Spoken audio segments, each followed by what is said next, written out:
The Second Machine Age: Work, Progress, and Prosperity in a Time of Brilliant Technologies by Erik Brynjolfsson and Andrew McAfee. We're witnessing the digitization of just about everything, a process so transformative that it is comparable in size and scope to the Industrial Revolution. In reference to it, Erik Brynjolfsson and Andrew McAfee named it the Second Machine Age. Get ready to discover its characteristics, effects, and possible implications. The Big Story: Graphing the History of Progress. Technology is a gift of God, said once renowned British-American physicist Freeman Dyson. After the gift of life, it is perhaps the greatest of God's gifts. It is the mother of civilizations, of arts, and of sciences. This may sound like an exaggeration to you, but to anthropologist Ian Morris, it's anything but. In his book, Why the West Rules, for Now, he tried to quantify what he termed social development and defined as a group's ability to master its physical and intellectual environment to get things done. You would think that events such as the invention of agriculture, religion, writing, numbers, democracy, or the discovery of the New World would cause seismic shifts in the human social development index. But as Morris's astonishing graph suggests, in hindsight, we can say that none of them really mattered, at least not in comparison to the Industrial Revolution. Up until then, for thousands and thousands of years, humanity was on a very gradual upward trajectory, and progress was achingly slow, almost invisible. Moreover, just as English cleric Thomas Robert Malthus had feared, progress caused population growth, which nullified the per capita effects of progress, which in turn meant more starvation and more deaths. But then, in the second half of the 18th century, Scottish inventor James Watt improved the Newcomen steam engine and bent the curve of human history, in terms of both social development and population, by almost 90 degrees. Even though the steam revolution took several decades to unfold, wrote Morris, it was nonetheless the biggest and fastest transformation in the entire history of the world, making a mockery of all the drama of the world's earlier history. For Brynjolfsson and McAfee, the Industrial Revolution ushered in humanity's first machine age, the first time our progress was driven primarily by technological innovation. Now, some 250 years later, we're in the middle of the second machine age, the computer age. The Second Machine Age: 3 Conclusions. Just as the steam engine and its descendants permanently transformed the way humans use their muscles to perform physical labor, computers and other digital advances are currently transforming the ways we use our minds to surmount our mental limitations. And since mental power is at least as important for progress and development as physical power, in the words of Brynjolfsson and McAfee, a vast and unprecedented boost to mental power should be a great boost to humanity, just as the earlier boost to physical power so clearly was. What the implications of this progress will be is currently an open-ended question. In attempting to answer it, Brynjolfsson and McAfee have so far reached 3 very broad conclusions. 1. We're at an inflection point. It took Watt and his colleagues a few decades to improve the steam machine and revolutionize labor. It's taking us even less time to refine our digital engines. Back in 1982, Time magazine declared the personal computer its machine of the year. 4 decades later, we have the internet, email, smartphones, GPS, Photoshop, Netflix, self-driving cars, and more. We're living in a time of astonishing progress with digital technologies, writes Brynjolfsson and McAfee. Computers are going to continue to improve and to do new and unprecedented things, and end up being as important and transformational to society and the economy as the steam engine. 2 centuries from now, much like around the time of Watt's steam machine, people will see the curve of social development bending around today. 2. The digital revolution will be beneficial. Things will not just be different in the future, they will also be better. We will have more choice and more freedom. So far, digitization has helped us consume more information, entertainment, and expertise while fostering better connections with our loved ones. In the future, it will also help us improve the physical world, leading to the production of safer and more environment-friendly cars, fairer sports and trials, and even more efficient economic systems. 3. Digitization will bring with it some thorny challenges. For all its benefits, the Industrial Revolution had some very unpleasant consequences as well, such as poisonous pollution and child labor. In time, however, people took steps to end them. We should expect similar developments over the course of the digital revolution.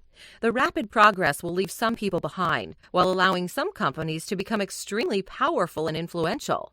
Even though these are not insurmountable obstacles, it's naive to expect they would fix themselves on their own, so we must take steps to end them. Moore's Law and exponential progress. The complexity for minimum component costs has increased at a rate of roughly a factor of 2 per year, wrote Intel's co-founder Gordon Moore back in 1965, predicting the rate to continue for at least another 10 years. In retrospect, he was being too conservative. The rate, now called Moore's Law, has held up for well over 4 decades.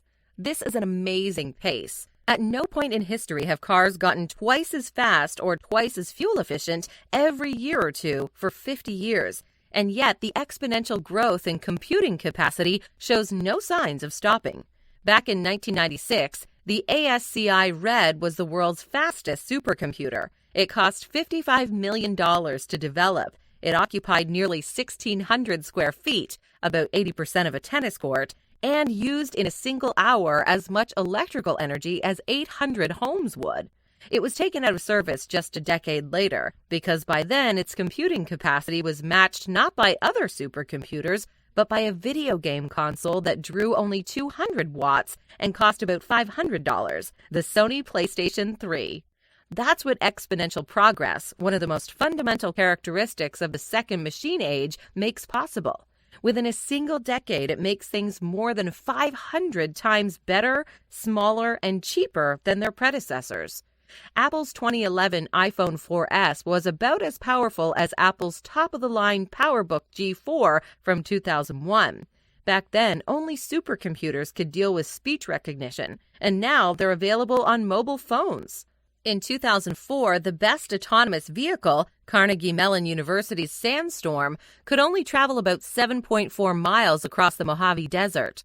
These days, we have thousands of self-driving, fully automated vehicles performing flawlessly in traffic.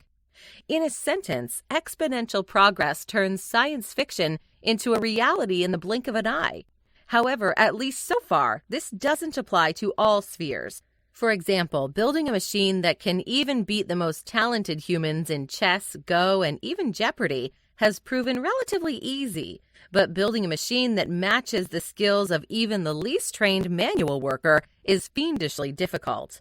iRobot's Roomba, for example, can vacuum the floor as well as any human being. However, it will never wash the dishes or straighten the magazines on a coffee table. The economic consequences of the second machine age. The economic consequences of the exponential progress of the second machine age are numerous, unprecedented, and have a lot to do with 2 very unique economic properties of digital information: non-rivalry and close to zero marginal cost of reproduction. Let's understand them better. If you want to read a book, you have to buy it. However, if 1 million people want to read the same book at the same time, each of them will have to buy or borrow a copy. Naturally, making these copies would not be cheap. And the more each of them is used, highlighted, underlined, coffee-stained, the less useful they will be. Also, copying the book over and over again will eventually make its text hard to read. Digitized books are not rival goods. Millions of people can read a single available online copy at the same time. Also, they don't get used up, no matter how much they are used. Not to mention, it is negligently cheap to make additional copies.